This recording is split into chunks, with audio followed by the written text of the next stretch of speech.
კონკრეტად გამზადებულ ადამიანებს ეკითხებოდნენ, რომ რა გინდა სიკვდილის წინ, ახმეტელს უთქვამს, რომ მე არ მინდა, რომ ქართველმა დამხვრიტოსო. შეუსრულეს ეს ბოლო სურვილი, მოიყვანეს სხვა ეროვნების და იმისგან დახვრიტეს. მეორე დღესვე დაიბარეს მუზეუმის თანამშრომელი ესტატე ბერიაშვილი და უბრძანეს. ჩამოიტანა რუსთაველის ეროვნული თეატრის ეზოში ყველა ფურცელი, ყველა ფოტო, ყველა საქმე, სადაც რამე არის სანდრო ახმეტელზე და ხალხის მტრის პირადი ნივთები მის დასანახად დაწვიო. ესტატე ბერიაშვილმა ჩაიტანა ფურცლები, ცეცხლი წაუკიდა და დაწვა. მაგრამ იმ ცეცხლში არც ერთი ფურცელი სანდრო ახმეტელისა არ იყო. ყოველ დღე აი ამ პატარა კაცს თითო ფურცელი ქონდა ჩადებული უბეში და მიქონდა სახლში. ელოდებოდა, როდის მოხდებოდა ახმეტელის რეაბილიტაცია. მე ეს ფურცლები რეაბილიტაციის შემდეგ თითო ისევ უკან მოიტანა და ბოლო ფურცლის მოტანის მერე გარდაიცვალა.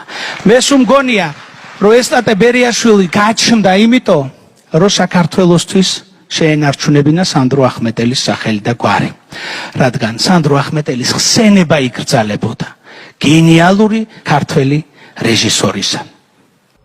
სანდრო ახმეტელი დახვრიტეს თუ არა, მის მეუღლეს თამარ წულუკიძეს ციმბირში გადასახლება მიუსაჯეს.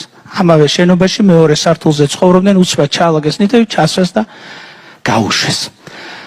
გაუშვეს ქალი, რომელსაც ქმარი დაუხვრიტეს, ერთადერთი შვილი მოგლიჯეს, პროფესია წაართვეს და თამარი ჩავიდა ციმბირში. ციმბირში თავის გადასარჩენად თამარ წულუკიძემ თოჯინების თეატრი დააარსა. ნემსში რო არ ქონდა, თევზის ფხისგან კერავდა თოჯინებს. პირველი სპექტაკლის პრემიერა რო დამთავრდა, ბავშვები იქ ისე იზრდებოდნენ, რომ არც ერთ მათგანს ცხოველები ნანახი არ ყავდათ და ძაღლმა, ყეფა და კატა მკნავილი რო დაიწყო, ბავშვებმა ტირილი მორთეს. სპექტაკლის შემდეგ თეჯის მიღმა შეპარულა პატარა ბავშვი, თამარს კაბაზე დაკაჩა, ისე შეაკოცა და უთხრა: დეიდა, მე თქვენ ყველაზე ძალიან მიყვარხართ.